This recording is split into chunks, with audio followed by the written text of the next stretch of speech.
Bonjour à tous, bienvenue dans cette nouvelle édition de notre magazine 7 jours en France consacrée aux prisons de l'Hexagone et aux méthodes de réinsertion des détenus. Nous nous trouvons devant la prison de la Santé à Paris, actuellement en travaux et qui doit rouvrir ses portes en 2018. L'occasion pour nous de dresser un état des lieux du système pénitentiaire dans le pays. La France fait figure de mauvais élève depuis des dizaines d'années pour ce qui est du taux d'occupation de ces prisons, l'un des plus mauvais en Europe. Mais au fil des ans, les autorités ont pensé à des solutions. Juin 2017, des prisons saturées en France. Avec 69 502 détenus, dont 3,4% de femmes, pour une capacité totale de 59 118 places seulement. Une quarantaine de maisons d'arrêt ont un taux d'occupation supérieur à 150%, avec parfois 4 personnes dans des cellules de 9 mètres carrés. Moins de 40% des prisonniers bénéficient d'une cellule individuelle, alors que c'est la loi depuis 1875. Pour pallier le problème, 10 000 à 15 000 cellules individuelles supplémentaires devraient être créées d'ici 2025. Mais la surpopulation carcérale n'est pas un problème récent. Depuis 1990, 22 000 places ont été construites. La solution peut venir de l'aménagement des peines, comme le bracelet électronique pour 10 575 individus, ou la peine de probation, un ensemble d'interdictions et d'obligations pour les condamner au plus à 5 ans de prison. Ce système a été proposé à 2300 personnes en 2 ans. Autre problème, la récidive, qui atteint 59% en France contre 20% en Scandinavie. Pour améliorer ces chiffres, le ministère de la Justice préconise un accompagnement individuel des prisonniers pour aider le retour à la vie normale.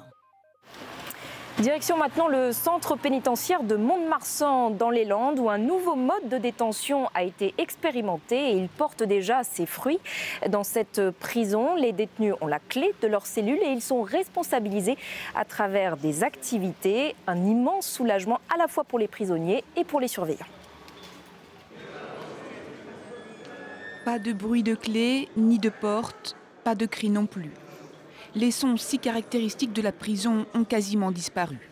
Et pour cause, les détenus vont et viennent à leur guise. Ce nouveau mode de détention s'appelle le module respect. Maison d'arrêt de Mont-de-Marsan, Alexis a intégré le programme Respect il y a 6 mois.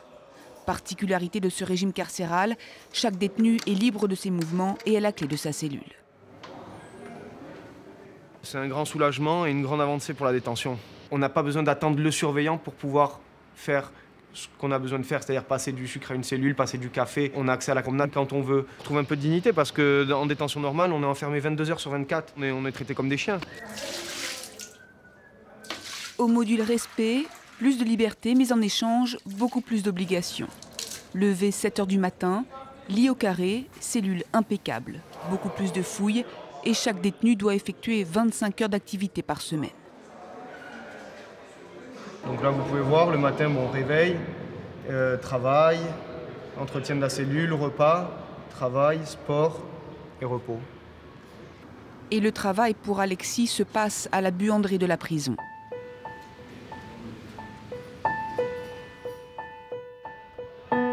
Cinq jours par semaine, il s'occupe du linge de ses codétenus. L'occasion de gagner 200 € par mois, mais surtout de garder un rythme de vie.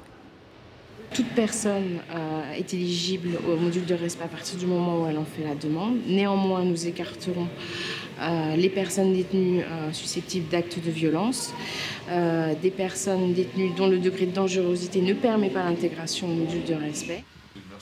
Victor, lui, a fait des allers et retours entre liberté et détention. Et au total, près de 20 ans passés derrière les barreaux. Mais depuis son intégration au programme Respect, il sent qu'un nouveau départ est possible. De toute ma vie, je n'avais jamais fait autant. J'ai été poussé à passer un diplôme ici. J'ai passé mon permis de conduire. Pour moi, c'est inestimable. C'est-à-dire, je sors vraiment, le jour où je sortirai d'ici, j'aurai vraiment des armes. Le chef Vidal veille au respect des règles. Tenue correcte exigée, aucun écart verbal accepté, aucune agression physique tolérée. Chaque détenu fait l'objet d'une notation. Nous avons un détenu qui est arrivé à 3 points positifs parce qu'il s'est particulièrement bien investi sur le bâtiment. Un détenu qui a moins de 2 points, qui a connu quelques difficultés et la ligne est en rouge car nous l'avons exclu, nous avons découvert dans sa cellule un téléphone portable.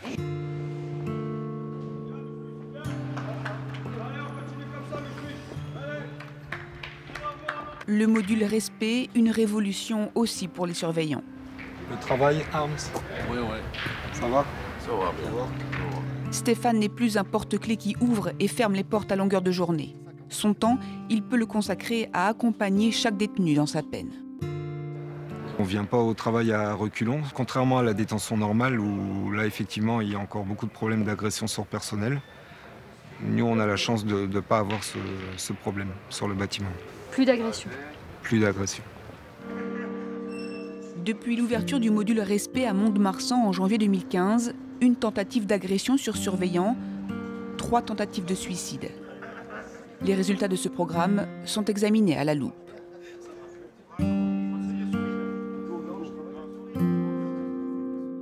Améliorer son niveau de langue, élargir le spectre de ses connaissances, voire même passer son diplôme, c'est aussi l'une des clés pour réussir sa sortie de prison et faciliter sa réinsertion, notamment professionnelle. Je vous propose à présent de découvrir le quotidien de 2 professeurs de français. Elles ont choisi de transmettre leur amour de la langue en prison. Chaque matin, Sylvie Paré et Cécile de Rame doivent franchir des grilles, des portes, traverser de longs couloirs escortés d'un surveillant pour enfin rejoindre leur salle de classe. Allez, Augustin! Ce matin, c'est cours de poésie. Sylvie a choisi de faire travailler ses élèves sur les paroles d'une chanson.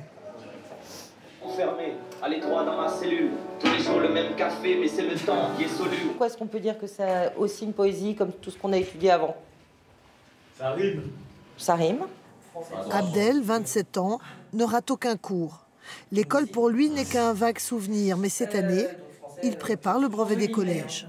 Maintenant, je sais que ça nous aide énormément étudier le français, l'orthographe surtout. Vous en pensez quoi de votre professeur? Déjà, ma professeure de français, c'est la meilleure. J'ai jamais eu une prof de français comme ça. En détention, on est des animaux et à l'école, on est des êtres humains. Sylvie a choisi d'enseigner en milieu carcéral. Depuis 10 ans, elle donne des cours à ces hommes qu'elle ne voit pas comme des détenus, mais comme ses élèves. Il s'est passé des choses pour qu'ils soient là, mais ça ne nous regarde pas. Ce qui nous regarde, c'est qu'ils avancent dans la vie, c'est qu'ils se construisent, qu'ils deviennent citoyens, vraiment, à part entière, et qu'ils ressortent meilleurs. Un regard que partage Cécile, professeure de français. En 12 ans, elle n'a jamais songé à démissionner, même au lendemain des attentats du 13 novembre. C'était un moment particulièrement compliqué parce qu'il y avait une violence là dans l'établissement verbal qui s'est installée. Bon, la minute de silence a été vraiment saccagée.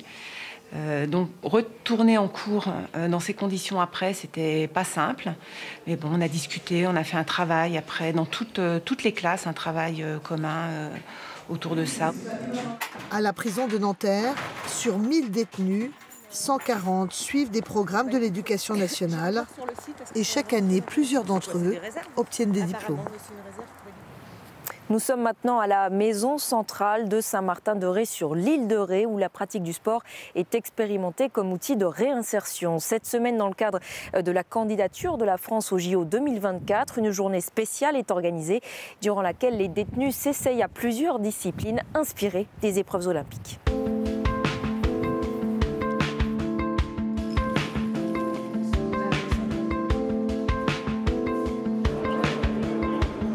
Ce que ne vous a pas dit notre athlète de haut niveau, c'est qu'au dernier championnat d'Europe, il faisait partie du 4x400.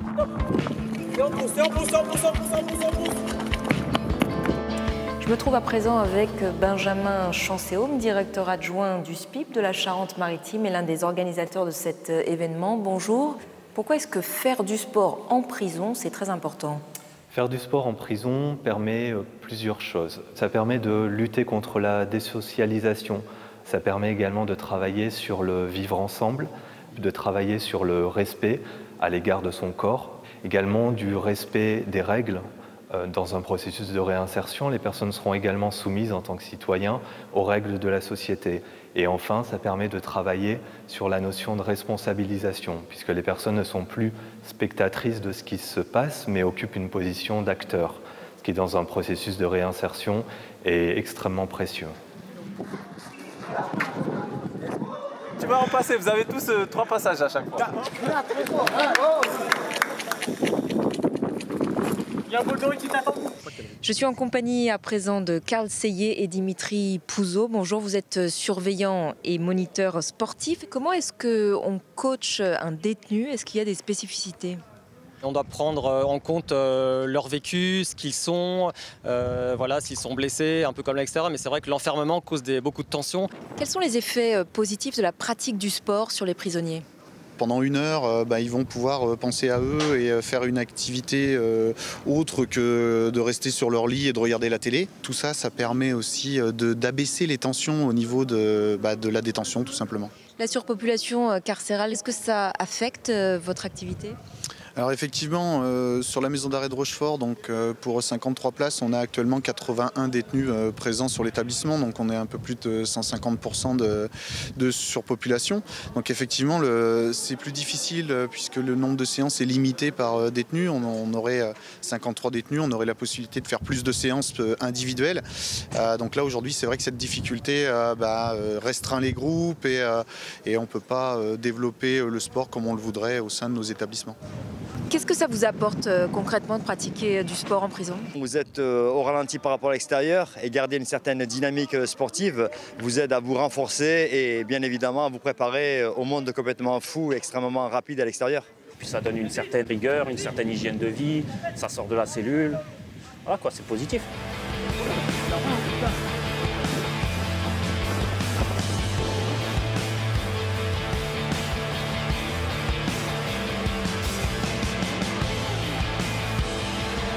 Et c'est la fin de ce magazine. Merci de nous être fidèles. Restez avec nous sur France 24.